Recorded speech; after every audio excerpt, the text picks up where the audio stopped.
getting back used to using these buttons, I kind of forgot what they all do. Oh boy. Learn to walk again, as they say. We got some splaining to do. Wow. Check. These mics even work anymore, fans? Do they even work? Wow. Wow. We promised some big... Where do we leave it off with the Matt? Big promises, big letdown. Big under-delivers. A little bit too much Nintendo Switch. A little bit of that. A little bit of this. A little bit of that. A little bit. Mostly Nintendo Switch, I think. Well, if I recall correctly, it was yourself that encouraged me to get the now 7-year-old Nintendo Switch sports game. I was just discovering it, and I was hooked. Hook, line, and sinker, as they say. Point the finger. We'll call you John Finger Pointer. John the Finger Pointer. No, I'm trying to think of like an Italian, mafiosa name that could make that work. Johnny Finger Points. Johnny Finger Points over here. Guy blames everybody else for the Switch problems. Don't want to focus on his history podcast. Well, fam, I thought, we were looking for some stuff, and then I got word from my co-host that he'd pulled the plug on our... You weren't working on anything. Podcasting. You weren't working on anything. I was thinking of some stuff today. Don't play this like, oh, I was really working hard, then all of a sudden Matt just pulled the plug on me. That last episode really took the wind out of my sails, and I think it took the wind out of a lot of our listeners' sails. Downloads are down. What was that? It's post-Christmas, post-holiday period. It's cold, it's winter. People are just over the winter months. Now it's May, sun's out, birds and bees are humming. I'm excited to be back behind the microphone. I don't know about you. Well, I tried to pull the plug to finish John's story. I tried to pull the plug completely on it. I was going to unsubscribe to all of my podcast subscriptions in sense of Descript and Buzzsprout are the people who host our nice podcast. And it turns out that I was about 3 days short to cancel my Descript yearly membership that I accidentally signed up for. It's been over a year now. And since I was too late, it signed me up for a whole nother year. So I couldn't cancel it. And it kind of forced me to, it didn't force me to get back on. I was trying to think of different directions to go, but, ultimately just came back to I guess we'll just try to resurrect this thing. And I guess, so when you had renewed, is that when you told me you'd canceled it, or you were canceling it? Like you already knew it got renewed. I tried to cancel it, then I renewed it. Then I'm like, I'll tell John that I canceled it, see how much he cares. And let me see if I wish I could get this text message up. Let me see if I can find this here. So the text message that I sent was, by the way, I've been meaning to tell you, I've canceled Descript, going to sunset the pod. And your response was, I figured that. And that was the only thing that he said. So it doesn't sound like you were, putting a lot of effort in, that you were real bummed out about it. I told my fiance, I told Lauren G about it, and she was bummed for me. So there's that. Well, why didn't you talk your feelings to me? Why do you have to be so guarded? If we're going to co-host this thing, no secrets. No secrets. New secrets or no secrets? No secrets. Maybe we could make new secrets if you want. Although we can't tell all of our new secrets that we got from last weekend. Which... It was wild for one fans.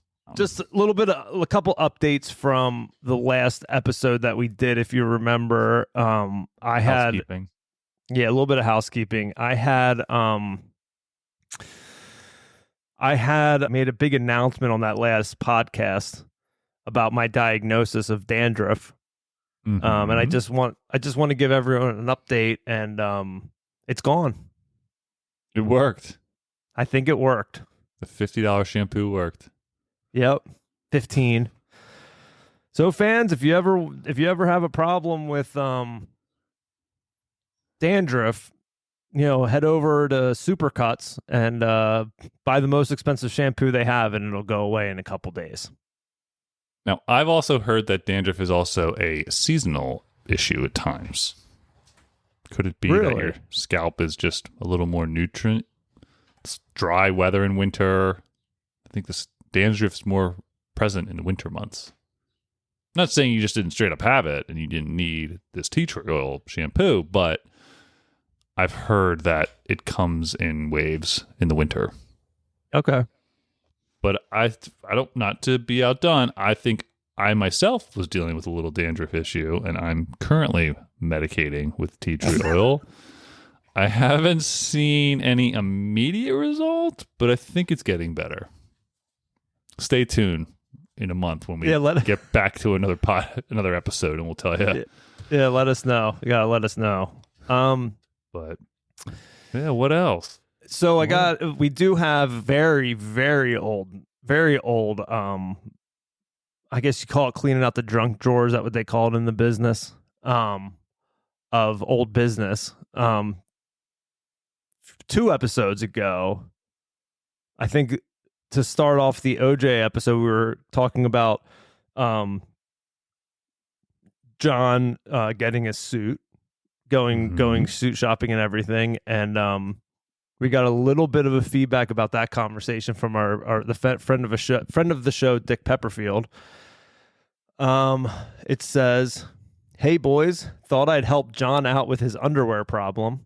I'm a big fan of MeUndies. They are soft, breathable, and get the job done. If you're looking for more separation for your twig and berries, you can check out Sheath. I haven't tried them, but people say they keep your meat cool. Ugh. They also do podcast sponsorship, so maybe you can get 2 birds stoned at once and get some free samples." Now, I could be wrong, but I think John was alluding to feeling sexy on his wedding day. You could look into an Italian style over at Maniere, 100% Italian hard bodies, and they even offer jock straps for max breathability. Forza Italia. Solid episode as usual. Long live Cato. Stay classy, Dick Pepperfield. So this episode is being brought to you by MeUndies, Sheath, and Maniere. Free shipping above €100 for underwear. 100 euros? Dick Pepperfield was not joking. The camera is literally of these dudes wearing... Is this for Maniere? This is Maniere. I'm on their website now. I don't want to sell Dick Pepperfield up the river or down the river, or whatever, however that phrase goes, to follow the theme of this podcast. But I think that it is a German company, not Italian. It says made in Italy, and they are very scandalously dressed, I must say. Yeah, there's some hot bods on that website. I looked it up. Some of these waistbands, they got the tricolors of Italy on the waistbands. I mean, this... I don't know. I'm under attack. Is it Italian? It says made in Italy on their website. Oh, maybe I was looking at something else. How expensive? Manière devoir? Handmade in Italy. that would be an interesting look. This guy is currently doing squats, reverse shoulder, looking over his shoulder. I scroll down, and it's just his cheeks. It's just, I guess he's wearing a jock strap. His butt cheeks. His butt cheeks are just hanging out. Wait, where is this? What website are you on? I don't think you're on the right. I don't know. Oh wait, Pepperfield found this one, but how did you? Manière devoir? Is that where you're at? Oh yeah. Dick Pepperfield, you might want to check your internet history. just in case, dark Oh. room on.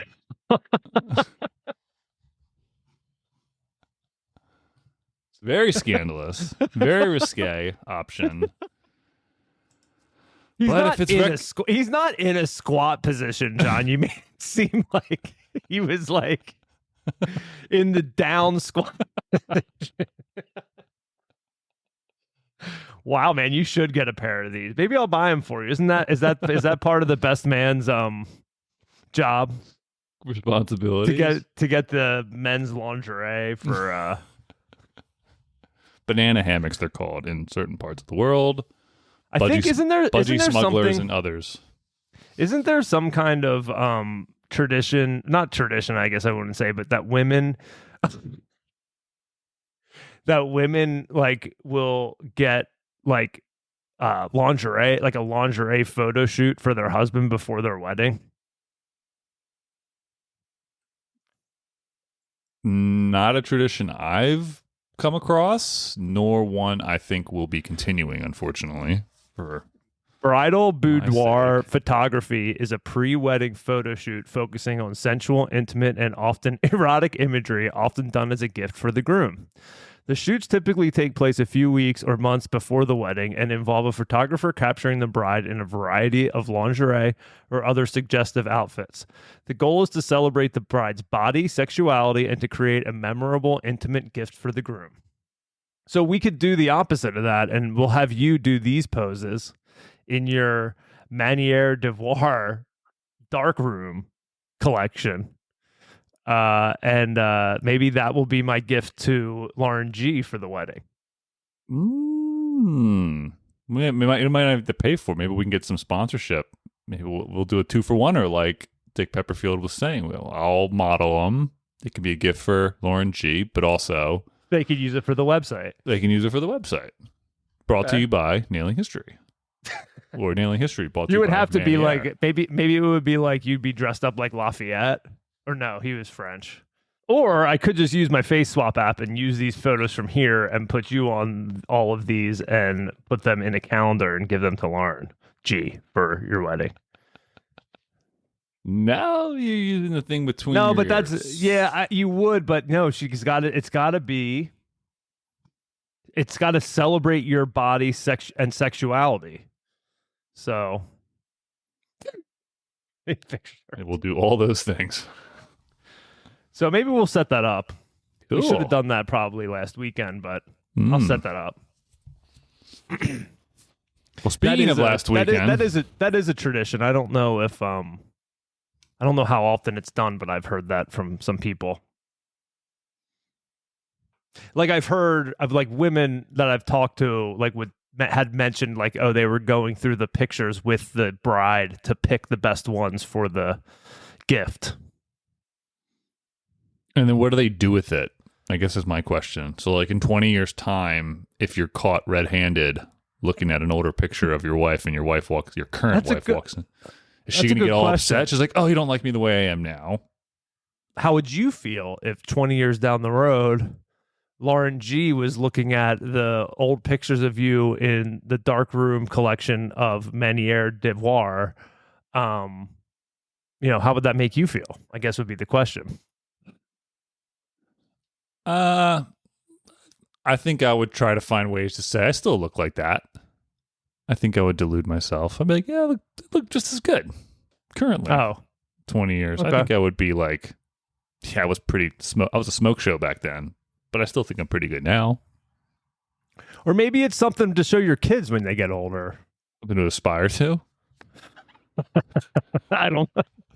It could be like, you could look back and just be like, wow, man, those 10 push-ups a day really did a lot for me back then. Maybe I should get back into it. So I guess time to get into it here. John is getting married at basically the end of this month, first week of June. John's getting married, and we had I guess you could call it a bachelor party. It was a bachelor bash. That's true. And we kind of did it this podcast It was mind. it was a very personalized experience, because it wasn't the traditional format of most what you would think a typical bachelor party would be, which would be, I guess, like The Hangover. like The Hangover, shenanigans, lewd behavior. Yeah. Some might say fun. Maybe some people that are with us might say having fun. Kind of a prerequisite. Yeah, fun might have, for some people, fun may have been a hole in the weekend. Might have been a lack of fun for some of the people involved. But we didn't care. But we did it. So hey, we obviously want to share the aspects of the weekend that we think our listeners would be maybe interested in, or at least what follow the theme of this podcast. I think it's fair to say we had to resurrect the podcast at minimum for covering what we did last weekend for this Bachelor Bash. There was too much history. We would be remiss. We would be remiss to leave you guys out of the conversation. And that being said, something that I realized as it was too late, we were on our way down there, and I mentioned to John that we owed Dick Pepperfield, our fan, the experience of coming along with us at a 50% discount. I think that was the prize he won for, I forget what. Being the first fan mail. He could have cashed in on that big time last weekend. A lot. Oh yeah. It would have been it would have gotten been his money's worth. Let's just say well, that. I don't know if he would have gotten his money's worth, but it would have been more of a grand prize, more than just a prize. Or I'm lost there, but apologize, Dick Pepperfield, but I think you might have been better off. So, with no further ado, I want to open this up with John and I did the historic triangle of Virginia so that you guys don't have to. Yes. I think is the best way to say that, right? Yep. Historical triangle of Virginia plus. Yeah, we did. All the kids are using these days. Yeah. Hulu plus, all the streaming services plus. So we tacked on a few bonus features. Yeah, we gave it the nailing history twist. Mm-hmm. It's like a 2-hour episode version of the historic triangle. And we're probably going to give you a 3-hour episode summary of the historic triangle of Virginia plus. I can guarantee you're still going to get your money's worth from this episode than you would from one of the places we went on this podcast. I don't want to steal my own thunder. Yeah, let's keep it in order here. So just a quick summary of the historic triangle.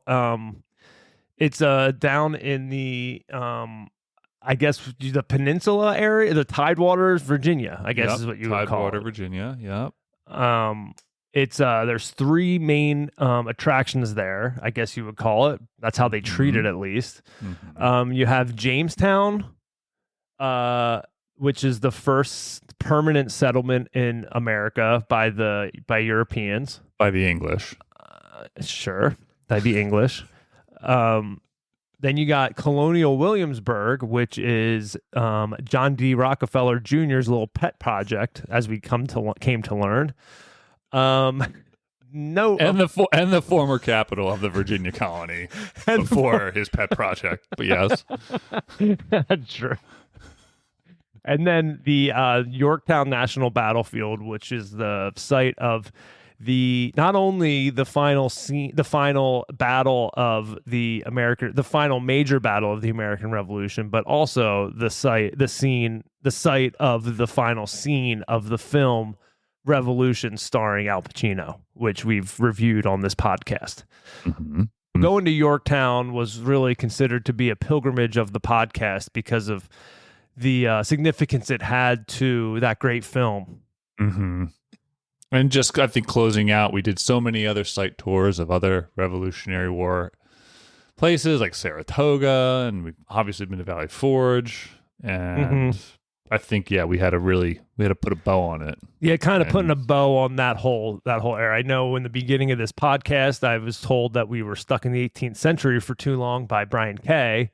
Shout out to him. So if he's listening, I don't know. He's still listening. We may have lost him a little bit there, but he's still alive. We didn't lose him like that. Just lost him as a listener. So it was kind of like felt like it really putting a bow on the 18th century revolutionary period of America for me. Mm-hmm.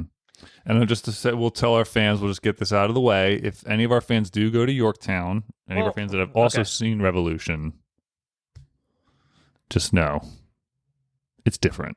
That's all I'll say. Yeah, we'll get to it. So we actually, the plus aspect of the historic triangle we took care of in the first day. So we can take care of that, and then we can just get right into we added a little bit at the end, but that was small. So the first thing we did was something that John tacked on to the itinerary pretty late in the process of preparing the bachelor party. I was best man, so I was in charge of planning it. I did an okay job. Well, I did a 6 John. out of 10. 7 out of I gave it I figured John deserved to get the same effort put into his bachelor party that he puts into the podcast. So that's basically what I did. What? It's only fair. So I think our listeners can see the level of preparation that went into that. But anyway, John, if you want to started an email chain, and that was big. Yes, and that's where business gets done, as we all know. So. And so, John, if you want to get started on why you wanted to go to this place, what made you interested in it, and we'll just do a quick recap of this one. Yeah. So, as Matt alluded to, we added this stop on pretty late in the game. I think like maybe not even a week before. But the reason why we decided to add this on is because there was going to be a lull in time. We were 4 of us down there for the whole weekend, but 3 of us were driving, and we couldn't check into our Airbnb until 4 p.m. on a Friday. We would have just had too much time on our hands. I don't think the fans need to know all this stuff. So we were driving to get to the historic triangle of Virginia. You end up basically having to drive through Richmond, Virginia, which is the current capital of Virginia. It's the current capital of Virginia, and it was the capital of the Confederate States of America during the Civil War. And to this day, they still have what is known as the White House of the Confederacy. It's still standing. It is on the campus of Virginia Commonwealth University, and they give tours. And I told my sister, I told Emily M about that we went here, and she was shocked that it still existed. Really? Yeah, which I could see that. Well, I wasn't shocked, but she was curious who kept it open. And I think, I might be jumping ahead here, but it's not run by the federal government, correct? I think it's privately owned by the Museum of the Civil War, which is down there. Right. And I think, it was getting decrepit. Which seems to be a better run establishment than the Museum of the American Revolution in Philadelphia, but I digress. Mm-hmm. I think it was after the war. It was in private hands before the war, and then it was like leased to the Confederacy, and so it wasn't destroyed. So, basically said, it was the White House of the Confederacy. So it was Jefferson Davis's home. He was the president of the Confederate States during the Civil War. It was his family's home during those 4 years. And he left, I think they said April 2nd. He was basically given word, hey, you gotta run. You gotta ditch this place because the Union troops are at the door. And they said 2 days later, Lincoln was standing in the living room. So the Union forces took over the city of Richmond in April of 1865. By that point, basically the war was effectively over, so they didn't have to, burn the thing down.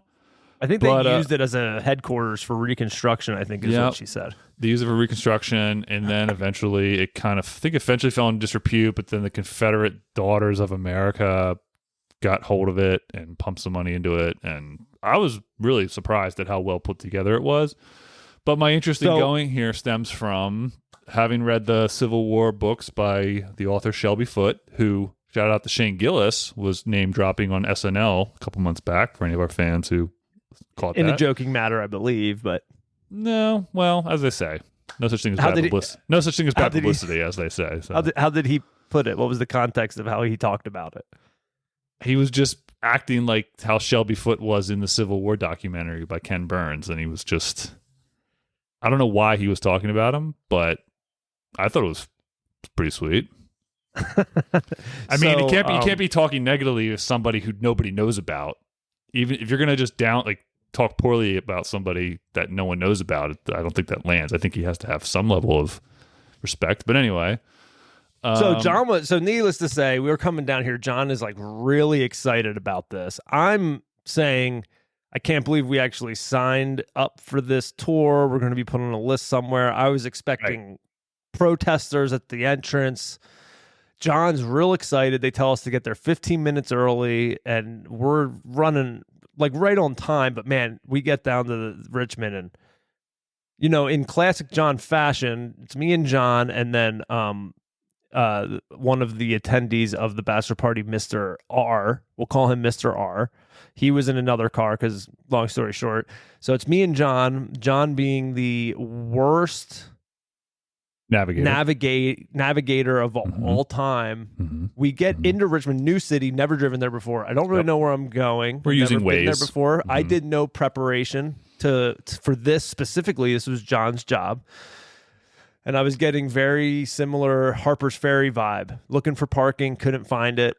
John, I'm driving through a new city. You'd think both people would be interested in getting to the right place. John's on his phone, like, oh, we got to go here. We got to looking up stuff about the museum, making weird comments about the Civil War, and I missed the parking lot, and we ended up having to park in a parking garage, which was okay.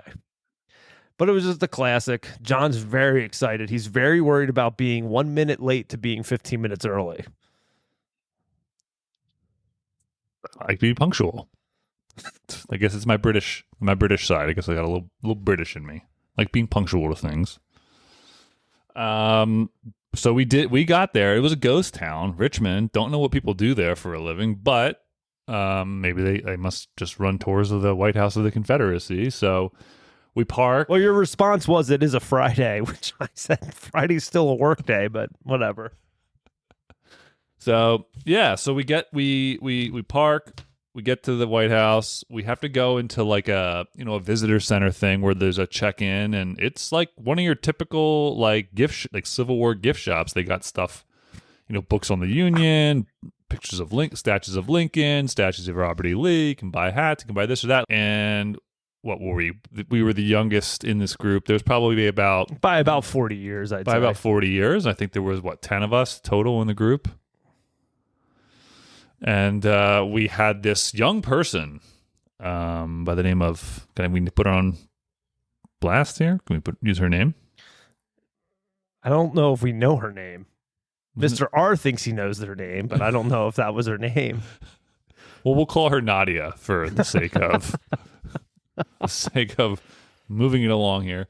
And so she was probably like 26, which alone already I was just like, I can't believe this is your job.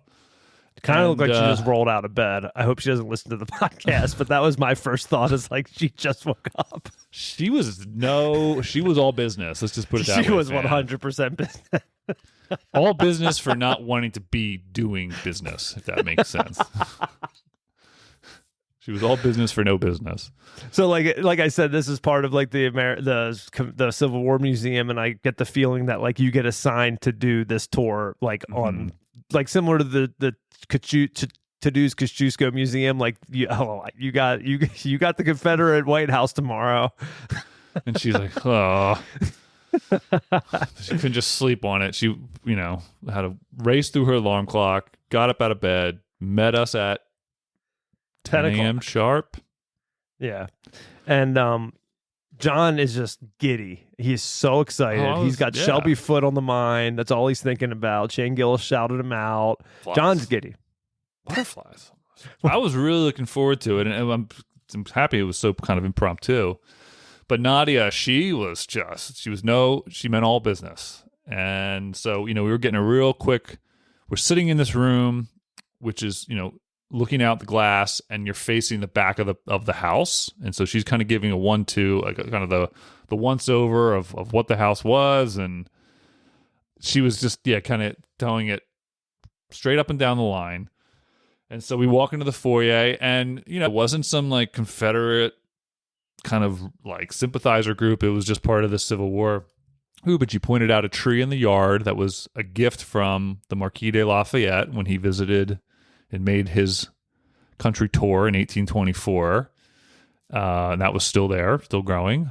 And then, we eventually made our way into the house. And it was all me being ridiculous from there. So it was like fine. Said, I was so John giddy. was excited. John was so she was so excited. We get into the room, and she's just the beginning, just talking about Frederick Douglass and his his backstory or whatever. And right away, a woman says, I think the tour guide had mentioned that he was from Missouri, I believe. Mississippi, sorry, I guess. And a woman in the audience says, oh, was he born in Mississippi? And the tour guide said, well, no, but he grew up there, so he always considered himself a Mississippian, I guess. Right. And that's when John just buds in out of nowhere and says he was actually from Kentucky. Oh, he was from Kentucky. Just, no one asked. Everyone was whatever. And then that's when you could really tell the tour guide was just like, oh, we got another one. No, that's TBD. Here. And that's where Mr. R and you are not on the same page. And either she gave me either a death stare or I found man of my dreams. I mean, we still don't know. I know. I'm probably more agreeing with you, but the fact that Mr. R at least thinks that. Well, Mr. R doesn't a good friend. Someone looking out. I don't know. I just feel like you have to be honest with your friends. And she was definitely like, "Oh my God, we got another one." Because her response was like, "Oh yeah, he was from Kentucky. Very good." And then from then on, I tried biting my tongue. Very good. No, you were not biting your tongue. So then I elbowed John and I said, will you calm down? He's like, I'm excited. So I'm like, oh, brother. So then go into another room and she's talking a little bit more. And then she starts talking about the Peninsula Campaign. Now, John's already opened his big mouth and like acting like he knows more than the tour guide, wanting to overtalk her. So she's talking about the Peninsula Campaign. She says, oh, yes, this was the room where they had met, or we were in like a room that they had battle papers out and like maps and stuff. And she's like, oh, this is a room, and this is a similar situation to where he would meet with his Secretary of War and his generals or whatever and discuss the war. And, this is where they discuss the Peninsula Campaign. And she says, is anyone familiar with the Peninsula Campaign? And of course, she looks at John because, he already made a smart remark. And John says, oh, yes, I know a lot of, I know. I read the book I read Shelby Foote's book. I know a lot about the Peninsula Campaign. She said, oh, okay, go ahead. Well, why don't you tell us what it is? And John froze. His response was this is word for word what John said. Oh, yeah, the Peninsula Campaign. It was where there was a peninsula and there was a campaign in the Civil War, and the Confederates really wanted to win it. And ultimately, there was a campaign and it was on the peninsula. In 1862. She said, very good. And then went on to explain it way better than everybody than John did. Like completely, John said nothing. And she responded, and I just said, "Man, she just bodied you, dude." It was a hard box out. And that was it. And that, I think, was the last time John said anything. That was the last time you interrupted and tried to act smarter than her.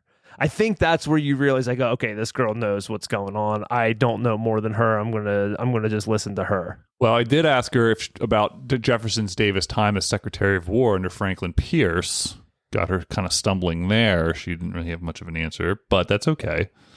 Because for some of our fans, Jefferson Davis, while some of you may consider him a traitor, it's your prerogative, he was Secretary of War under Franklin Pierce, and I was curious to know, because I'd read in a different book, not the one by Shelby Foote, that he was responsible, before the Civil War, there was a lot of Western Indian control and a lot of trying to kind of keep, the Western tribes in check, like the Comanche, and, try to kind of keep them under wraps. And he, as a Secretary of War, was like responsible for kind of reinvigorating the army and putting in these new processes and all this and that and better equipment and this and that.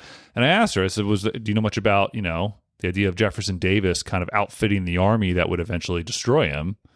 And she said, I don't know too much about that. And I said, okay. And then I think the point that I'm making is you knew the answer, you read it in a book, so you were just you were trying to teach her something by putting it as a question. You didn't care about the answer. What was she going to say? I was trying to influence other people in the room to think, well, maybe he wasn't that bad of a guy. You were trying, but I guess they're already in his house. They're already in the house, so maybe they already were like, well, at least, oh, this looks nice, Jefferson Davis. Oh yeah, big traitor, Confederate guy. But it's like I was trying to get a conversation between her and I, so that for your benefit, Mr. R's benefit, and everyone else in the tour could be like, oh, this guy doesn't sound as... You were trying to do her job for her. That's what tour guides don't want you to do. So, long story short, so then we went through a couple other things. It was cool. Somebody busted the banister of, like, the grand staircase in this house, like, before us, which... So we had to go up we had to go up the servants... They call them the servants' staircases. We went up there, and so luckily, my thought was, wow, thank God somebody broke that before us, because if it was about to break, it would have been one of us, and we would have been in real trouble. Anyway, so we go through this house. It's just like, there wasn't much to it. It was a nice house. It was a very succinct, well-organized tour. When John finally stopped trying to steer it in his own direction, when he let the tour guide actually do the tour herself the way that she wanted to do it. And at the very end, he pulled it again one last time. He said, hey, do you know anything about the bread riots? 1863. She was like, no, I don't. I know they happened. But... I asked him where did he stand out? It was like a balcony that he stood from during the bread riots, because in the books, basically the women of Richmond and across other states in the South during 1863 were beginning to riot because of food prices, inflation, and you're fighting a war. So bread was too expensive, and they began stealing and this and that. And they showed up to the White House demanding, bread. And he basically came out of a window and emptied his pockets and said, "Here, take all that I have." And he just kind of threw change at them.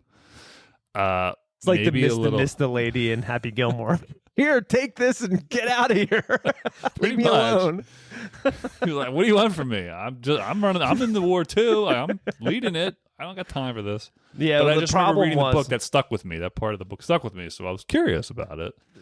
And she didn't know anything about it. But it's fine. My takeaway from it, and this kind of leads to it, is like, I feel like the Confederates really... The house was nice. It was a nice house, big house, nice house. It was white.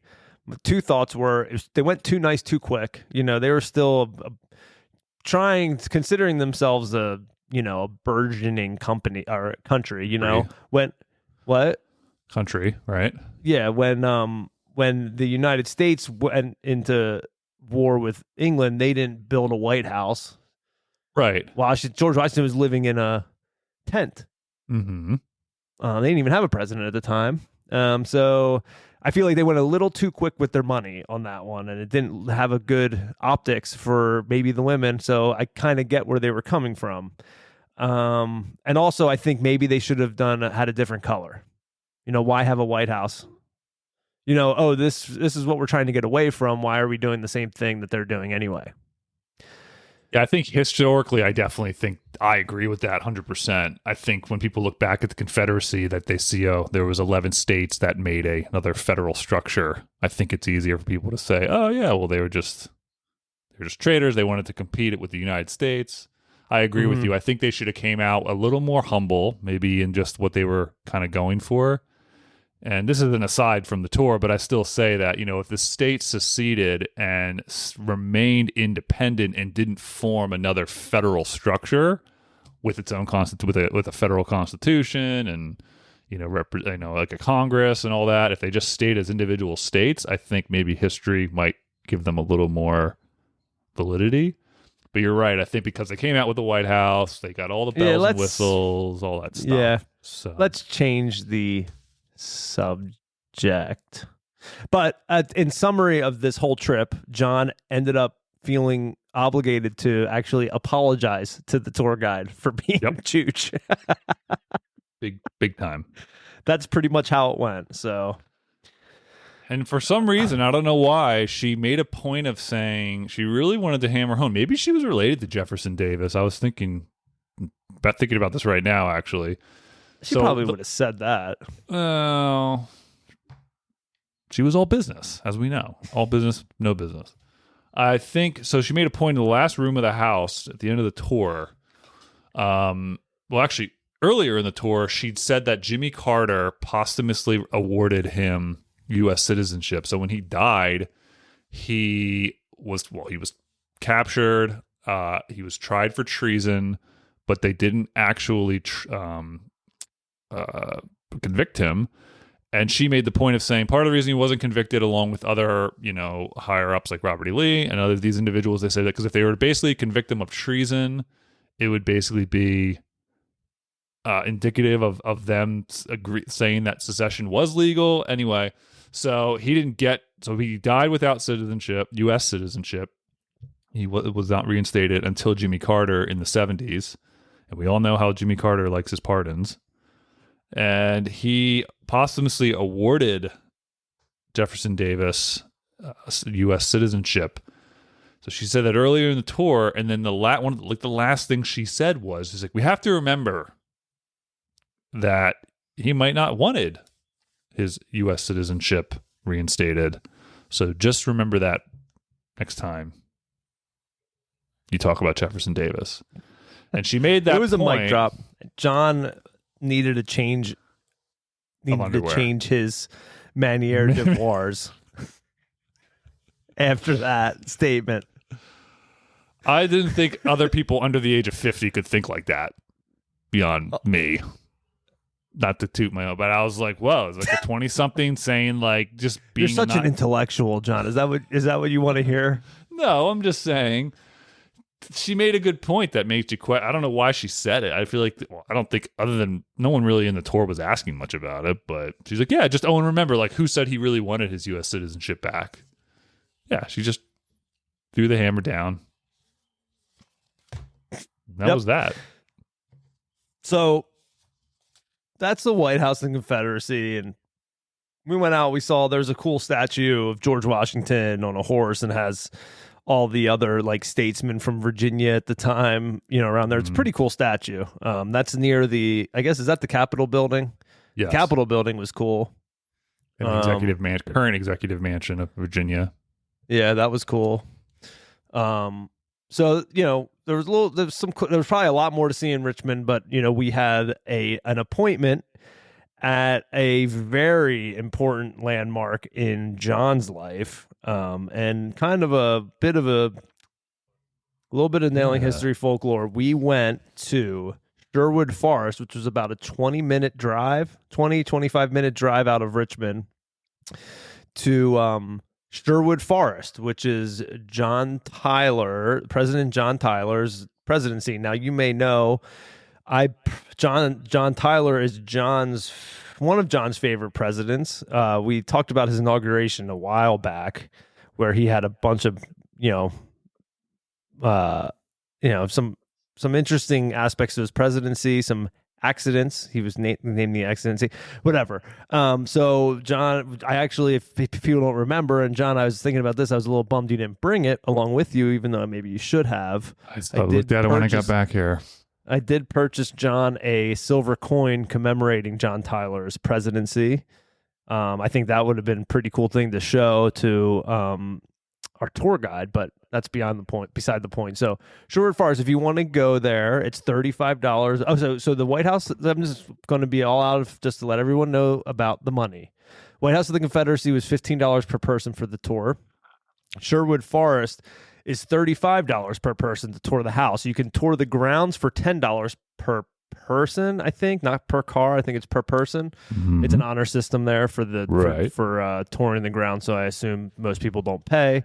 But the house tour is $35 a person. If you want to do it, you have to call the Sherwood Forest Foundation off of when you get the number off of their website that was made in 2002.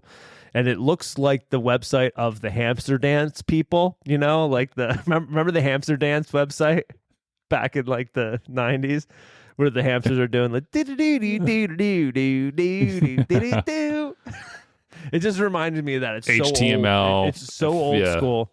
I think the only thing that they have updated from this website was the cost of the tour. I called in, and this is going back a little bit. I called in, and the lady, just to give a little backstory, the lady answered, and I said, "Hey, I wanted to schedule a tour." She's like, "Okay, how many is it going to be?" And at the time, we were maybe going to have 6 people with us on the bachelor party. So I said 6. She's like, "Wow." I said, "Yeah."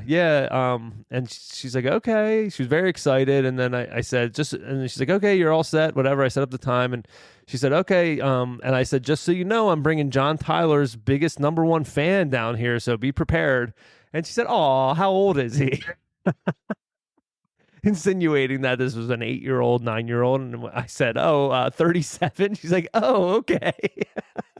It was really funny. And I explained to her that we were going down there for a bachelor party, and she loved that.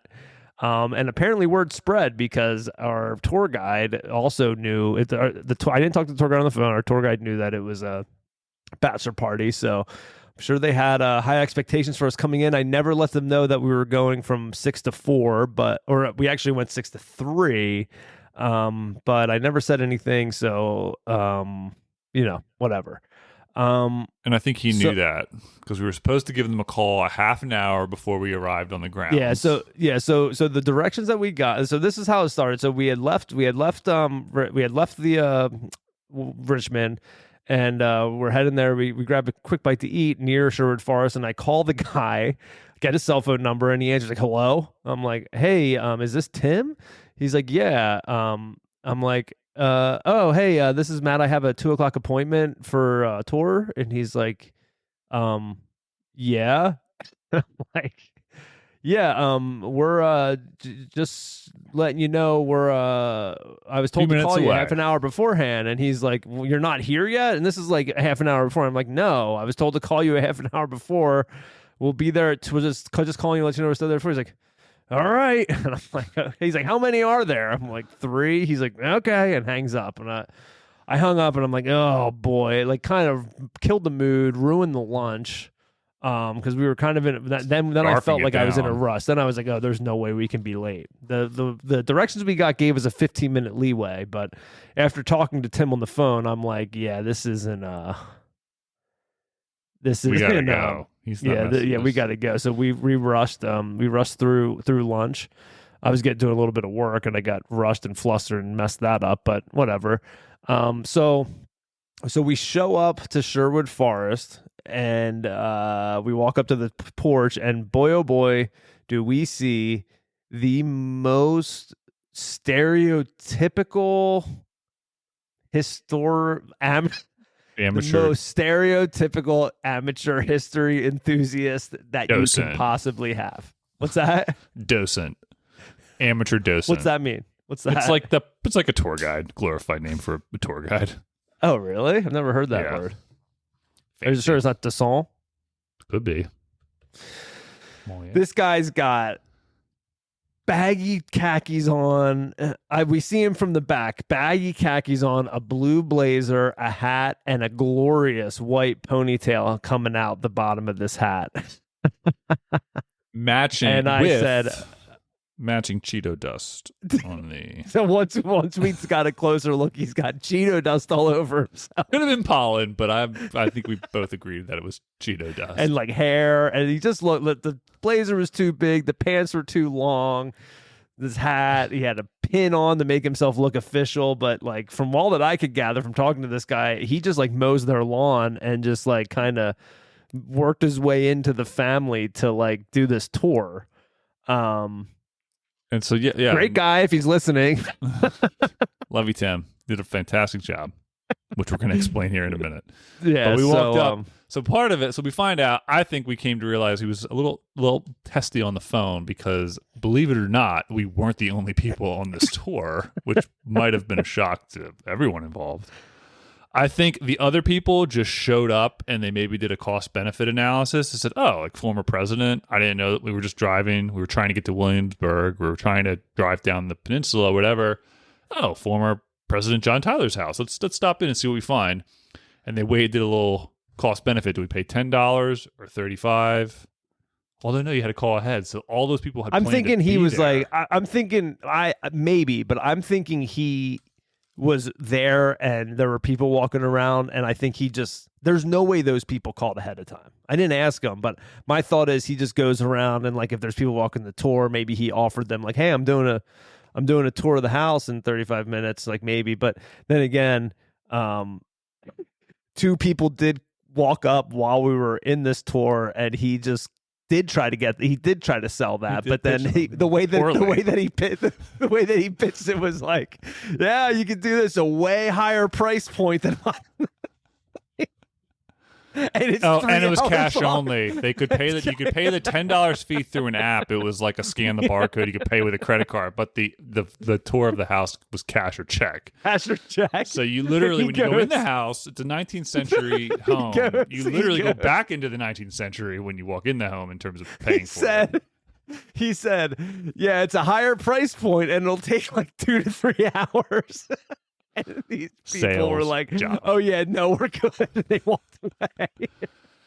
And you could tell because we were walking. We walked up. You couldn't pitch it worse. He definitely did not want them to come along. Yeah, we walked up at that point, too. The classic, like, oh, what do you do for work? We walked up and he's asking everyone else on the tour, what do you do for work? And this one guy's like, oh, I worked in export. Or what did he say?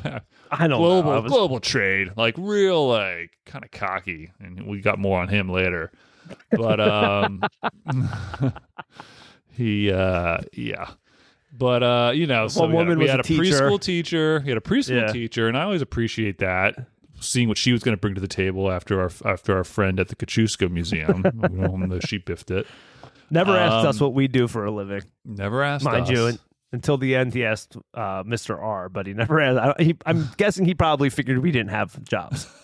We're here on a Friday, not in Richmond. We're here on a Friday wearing Sheets sunglasses, some Sheets knockoff Pit Vipers that I purchased for everyone. Not looking the best, not looking the part. And so we get there and he starts the tour. He said it was going to take like 2 to 3 hours. I'm like, there's no way. There's no way. So he gets started. So the house is, I think it's like the longest plantation like in the country. Like it's long. It's like long and narrow. Mm-hmm. It's like if you took like a normal sized house and stretched it, is basically what it is. Mm-hmm. And we were standing in the middle, and he goes, "Yeah, the house is 300 feet long." He's like, "That's the same length as a football field." So we're standing in the middle of it. So anyone here who's interested in football, from here to the end of the house, that's how long a 50-yard field goal is. Got a lot of head nods out of that one. A lot of, interesting. A little bottom lip out. A little head nod. Like, thought about that. I was just like, I'm like, what? I'm like, okay, I sure, I guess. Yeah. Like, so I think that is exactly why we came to tour Sherwood Forest, is because we're interested in 50-yard field goals. Specifically said that because the tour began off of the balcony, so we're standing in front of the home, outside of steps, looking at the house. I think we were specifically starting the tour there so he could tell us that information, because then within 5 minutes, he's like, oh, we're gonna move up to the balcony now, and they had like, I'm looking at the picture, they had like 4 or 5 like lawn chairs, like deck chairs out there, and a couple benches. He's like, oh, we're gonna come up and stay here for a while. So we're literally outside, and then he takes us to the front porch. There's flies everywhere. There's flies everywhere. And like, we're gonna flying around his face. They were eating the Cheeto dust off of his jacket. They kept hitting me in the leg. I was so uncomfortable. But when he said we walk up to his porch, he's like, oh, it's all right, we're gonna hang here for a little bit. And we're thinking, we're going to, oh, okay, like, cool. It's like he's just going to give us a quick, like, 10-minute, maybe a 5 to 10 minute, like spiel, a little bit, little history of the house or something. Get into the home. We'll get into the house in 5 minutes. We're just sitting here, taking it in, whatever. He then proceeds to give us. So he offers everybody a seat, and me and John and Mr. R, we all say like, oh no, we're good, because everyone else was older. There were seats for us, but I'm like, I'll just stand, whatever. We're not going to be here long. Presumably, yeah, right. We can't be here that long. Mr. R has a bum knee, and he lasts about 5 minutes, and then he finally takes a seat, and then I'm still standing, and yeah, like John said, he proceeds to start talking about everything under the sun, and like we're there for so long, and then like it gets to the point where I feel like I can't take a seat because I've been standing for so long that now like the opportunity has lost. Like you were committed. Has lost. Yeah, one of those situations. As soon as you sit down, he'll say, "All right, well, now we're going in." It was one of those situations. But basically, it was we weren't getting so much of the house. That was kind of the history of John Tyler, but with a very core focus on the election, because as some of our fans may know, he was the first president to assume the office as a vice president. So William Henry Harrison died. He was only in there for a month. He told us all of that. Yeah, we covered that. We covered this in the. We could have just played the episode where we went over the his inauguration to stay in history. He just did a whole bit on the lead up to that. I mean, he's talking about the campaign slogans. How this was the first. Like modern election with like. Using media like songs and all this stuff. Newspapers. It's interesting stuff. He said it was he also, I think he was incorrect in saying that this is something we talked about on the podcast. I think he said that it was the first election where the common man was able to vote because they had switched it from only landowners. But I believe that was the election before that with Andrew Jackson. I know Jackson definitely was a major proponent of moving that in that way. I think it was his. The re-election, I could be wrong, but that was the backdrop of it. That was the backdrop that more men could vote. They basically did away with the property ownership requirement. And he made a point of saying that, well, it's kind of a shame because there were some women in parts of Virginia that owned plantations, and they did have the right to vote. I thought that was interesting. At some point, there were some women who could have voted. Oh, I didn't notice he said that. With the property requirement. They own property. Technically, then property in terms of land, not in terms of slaves or whatever other property, like landed property. And then he said basically, with that new rule, and that's how those women lost the right to vote. But yeah, that was the backdrop. So like with the election of 1840. So we're standing on a porch getting like slapped with flies. I don't even know what these flies are. They're like flies I've never seen. Like we're in swamp. It's pretty like, it was actually interesting. Like it's like swampland down there, which you wouldn't really expect. And I'm like, it's like he's talking about all this stuff. Like he's going way off topic. Like, and then doing the on your spot questions to the people. And John at one point like dimed me out, which I did deserve it because I've always said like you should be talking about the podcast. So he did say like this guy's got a podcast. Ask him, to pointing to me, and I just completely just shut down and I totally wussed out, and I was like, I don't know, and I just like cowered, and he's like, you're on a podcast, and like I just really wussed out there. Just because it was like it was just a weird vibe. It was a weird vibe. He was asking questions. He asked a question of like what the Sandwich Islands were, and he said like, you have a podcast, what's the answer to me? And I'm like, I don't know. And I said the Florida Keys. He's like, the Florida what? I was like, I don't know, the Florida Keys. He's like, no. I'm like, okay. I don't know. Yeah. And Yeah, so it was really But he also awkward. made a point of saying like the house. So he's a family friend, and a major point of this house. It is the only continuously lived in former presidential home that is still lived in by descendants of that president. So the home has been in the Tyler family since John Tyler lived in it. And as of only a couple years ago, because now his grandson basically is not living in hospice, but he has to live like kind of in a nursing home, and he only comes back regularly. But John Tyler's great grandson still lives in the house, William Tyler. And he made a point of saying that he's basically a 63-year-old man going on 18. 62. 62. Oh, no, he's 63. No, he's 63. You're right. So it's just cash in on that Social Security. I'm sure his great-grandfather would be thrilled. Yeah, he's like, oh, yeah, that section of the... This is like back when he was like explaining the house. He's like, oh, yeah, that section, that's William's man cave. We can't go in there. That's his man cave. Oh, William, I'll tell you what. You see him, he'll come up here with his big truck with his snorkel exhaust, and, you'll know when he's here. He's 63 going on 18. And everyone's like, okay. So it's basically like this guy's just your typical like Billy Madison-esque person, I would say. Seemed like it. That's how we. I don't know. We never met. We never made him. That's how he conveyed him. Yeah. So, but you had William, and then his father, who is Harrison Tyler. If you just search him on YouTube, the Today Show did interviews with him. CBS Morning did a big thing a few years ago with he and his wife. So yeah, he was like the guy is known as like he's a grandson of a president that was living in the 1840s. So just as crazy as the math. But he made a point of saying a lot of these stories that he would say were, well, Mr. Tyler said, and whenever he said Mr. Tyler, he was referring to Harrison Tyler, John Tyler's grandson.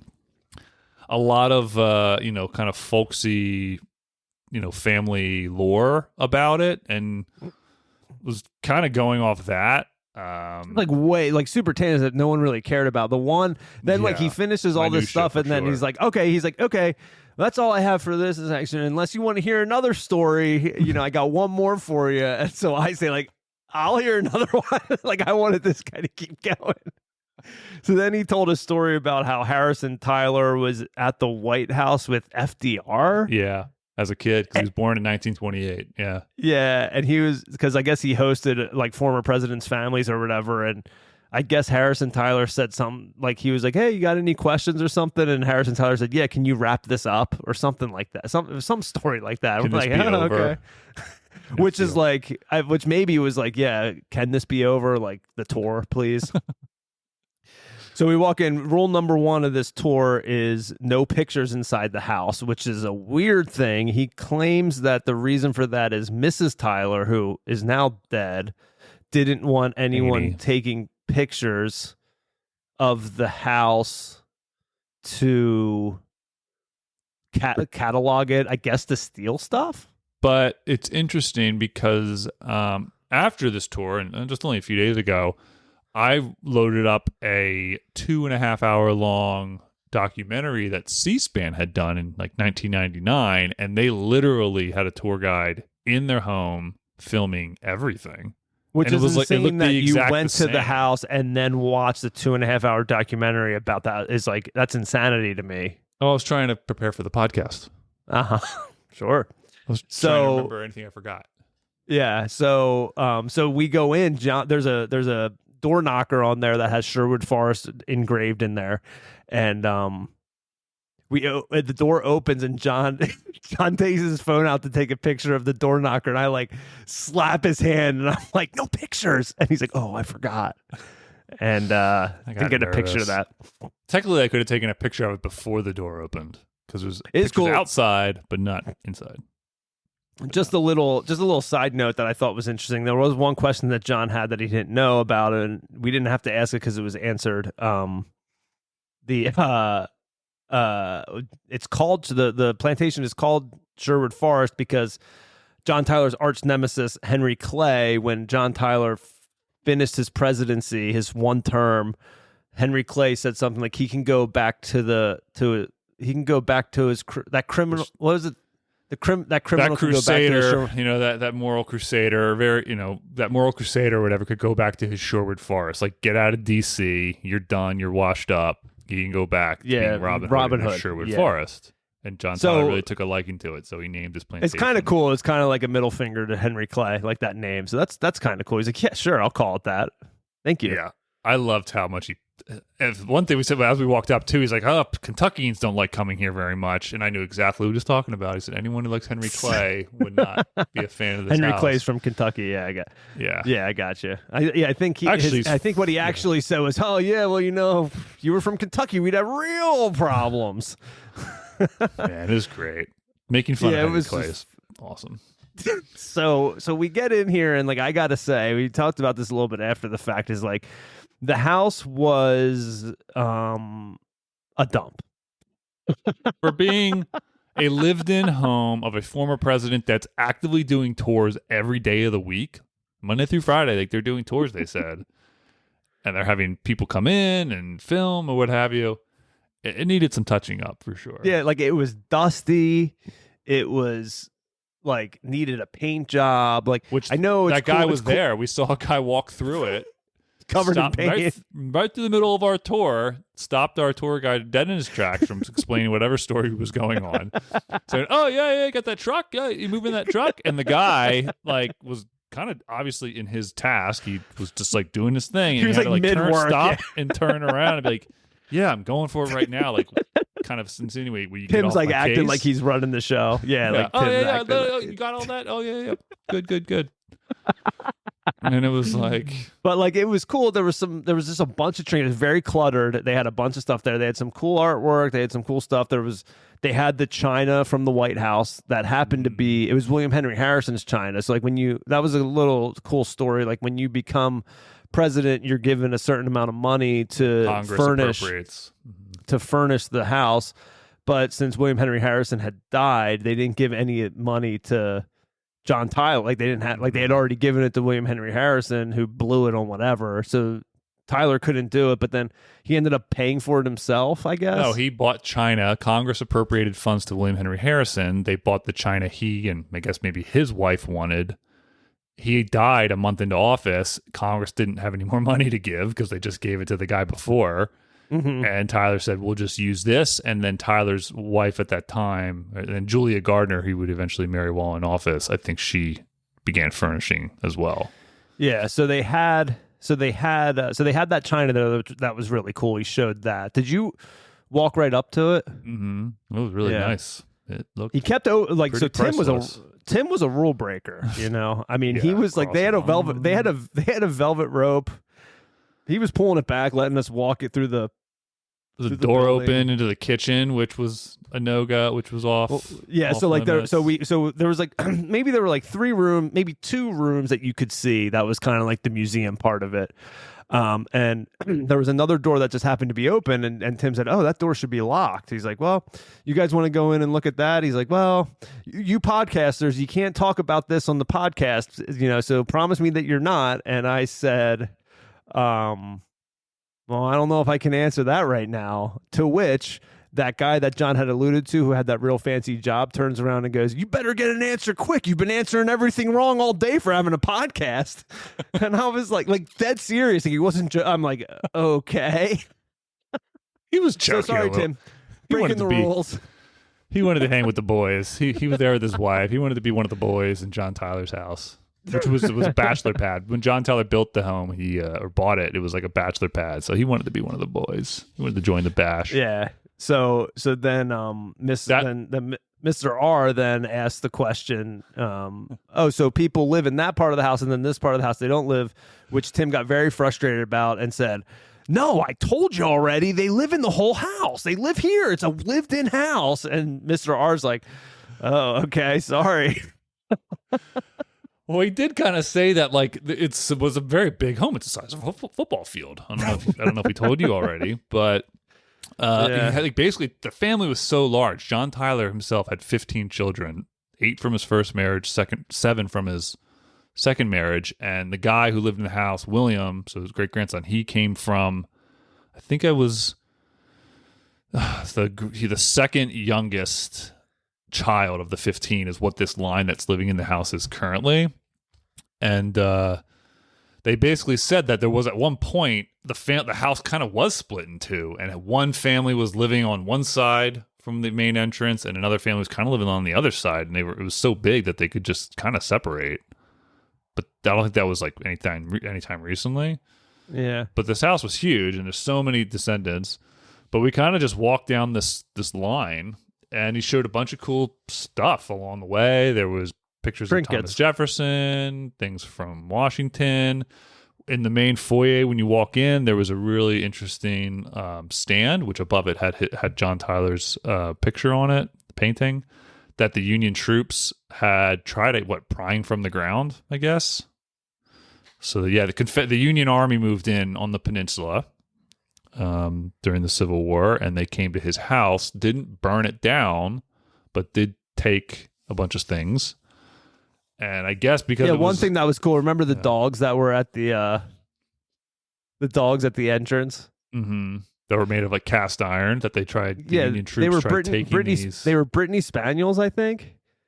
2 dogs. They were local Virginian breed that I don't even know exists anymore. He claims they're extinct, but then when you ask, like, oh, when did they go extinct? He's like, I don't know. I actually don't know if they actually went extinct.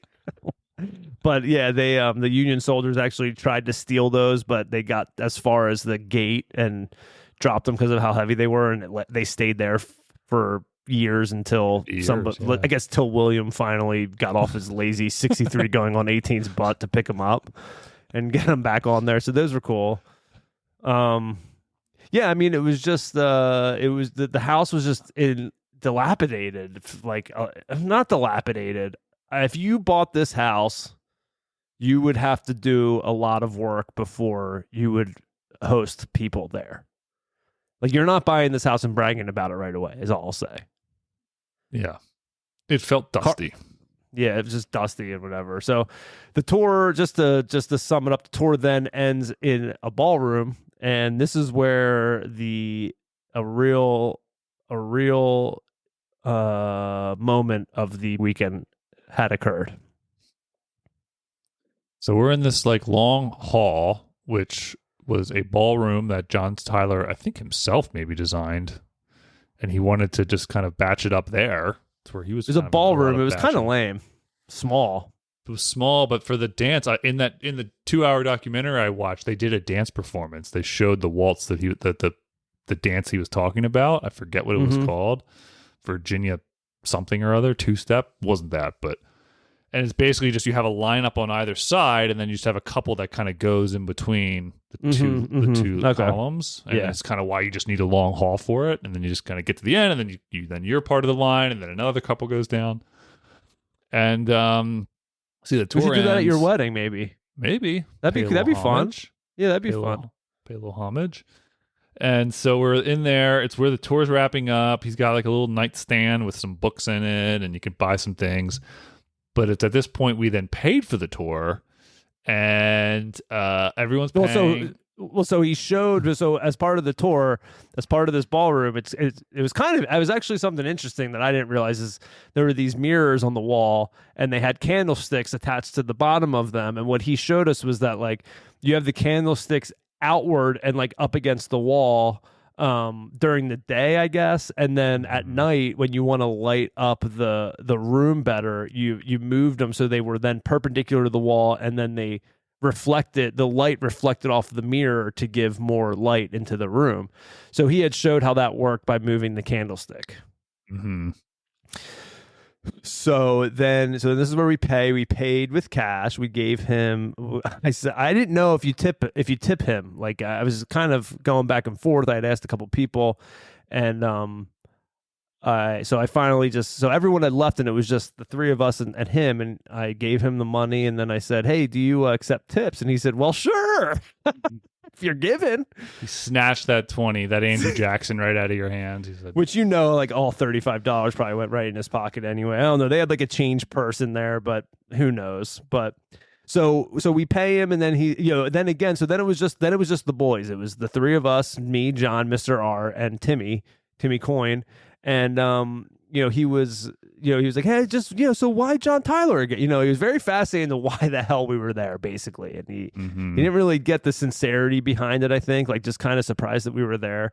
So, John answered, I think his answer was he followed the Constitution, which our boy Rand Paul, as we learned today, would also be a fan of that reasoning. That's a whole nother story.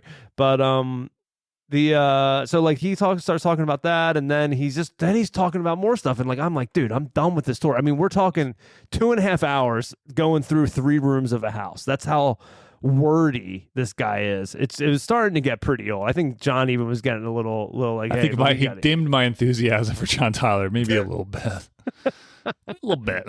So then he's like doing that. So then I'm like, you know what? So I start then I break away. I'm bored and I have ADD. So like I break away and I start walking through the ballroom, just looking around. And I go up to one of these mirrors that have these candlesticks, and I go, oh, look at this. And they're originals from the 1840s. So he's in the middle talking to Mr. R about what he does for a living. And I start touching this candlestick, and as soon as I touched it and like brought it to where the position it would be in to reflect off of the mirror, and as soon as I did that, Tim stops what he's talking about and goes, what are you doing? Don't like, touch that. Don't touch and that. To which Matt replied without a second to spare, what, you touched it? To which Tim responded, yeah, but I know which one to touch. So I literally saw my 37-year-old best man give a 10-year-old's response to this museum docent. That's what he deserved, though. Let's be real. I mean, we cooled him down. I think he played it kind of cool after that. Like, oh, it's okay. I was bored. I got to touch things. Oh, and then he said that. Oh, I get bored. I start touching things when I get bored. He also said that to him. And then Tim said, yeah, I noticed you were like leaned up on everything in the door. I'm like, Tim, you should take that as a little tip. Maybe solid.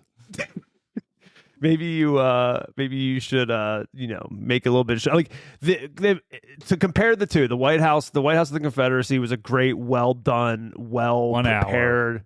Just like I think it was even like 45. It's like very well done, exactly how you would want it. And then this one was just a mess. It was like a mess of a tour. The house was trash, and the tour guide was just. He finally had people listening to it. Like, you could tell this guy doesn't have anybody to talk to, like, any time that he's not doing this tour. But it was funny. And yeah, then he like wouldn't let it go. He was very upset. And we walked out and he's like, is there anything wrong with it? I'm like, Tim, it's fine. What do you expect it to do? Which John was actually, I thought John would have been like, yeah, I don't know why, but like John was a little upset that I touched it too. I didn't think anything of it. I mean, if it was fragile, just put rope around it. There was no velvet rope around those mirrors. Oh, it's a lived-in home. You don't live there, so you can't touch it. I think you got possessed by the ghost. Yeah, that's haunting the halls. That he said was plastered. So there's apparently a face of a woman that he says has been painted over, plastered over, and it keeps just punching through. And I don't believe it. Somebody fell and broke their neck on one of the staircases. Then it's been haunted ever since. So then we took a tour of the grounds. We walked around a little bit, and then as we were leaving, we saw Tim. So this was like we took like maybe another like 15, 20 minutes to walk the grounds. There's not really that much to see. It's kind of some of the stuff's kind of cool, and then we see him walk, and like literally like he walks into the woods, and like all that I can compare it to is like, you ever see the movie Legend of Bagger Vance, John, with Will Smith? Yeah. He's like a caddy. It was like at the end of that movie, like Bagger Vance just walks away and like disappears because like I guess he didn't really exist in the film. Is that okay? Like that's kind of what happened with Tim. Like he walked into the forest, just like, oh, that's it. It was like it almost didn't even happen.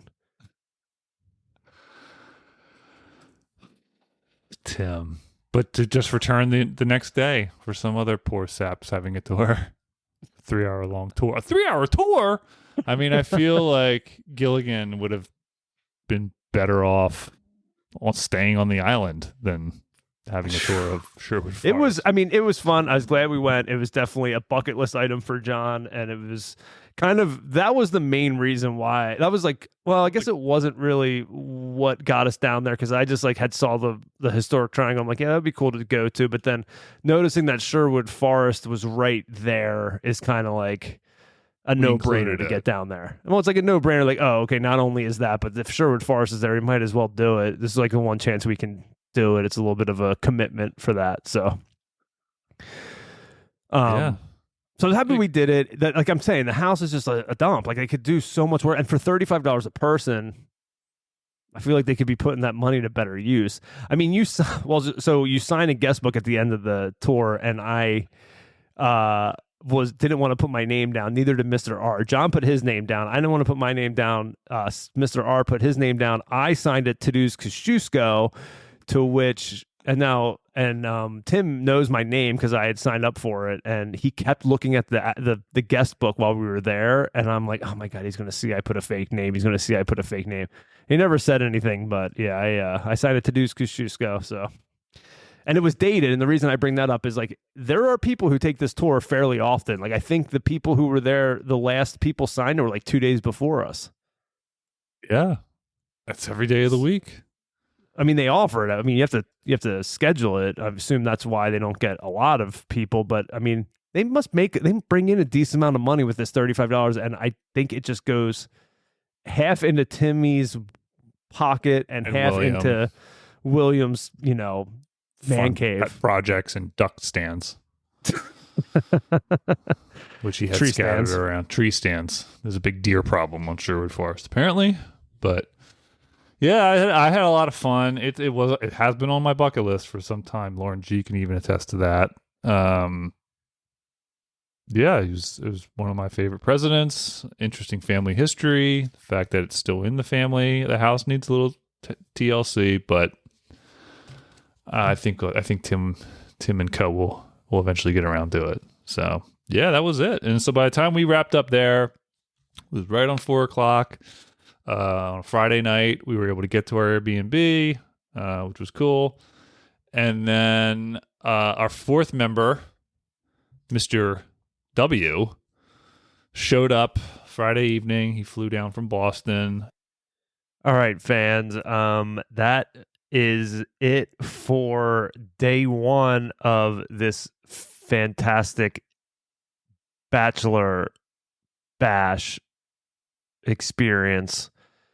John and I went a little over time as usual, but I just couldn't cut out any of those fantastic details that we just went over from the two stops that we had. So I figured we'd split this up into a two-parter. If you guys have hung on this long, Godspeed, or I don't know what you say, but thank you.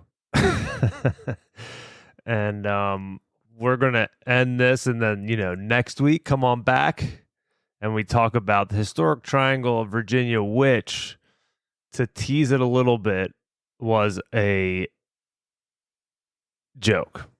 So we had a lot to say. As you can tell, we kind of...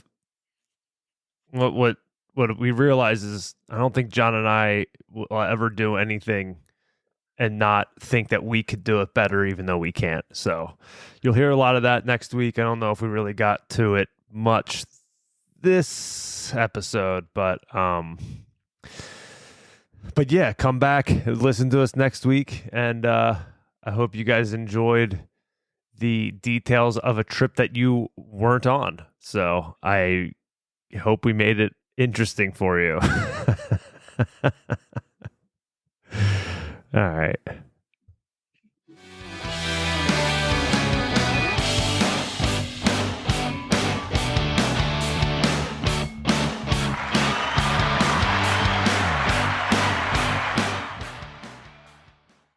I got hairy legs. Come on, man. And we say bye-bye.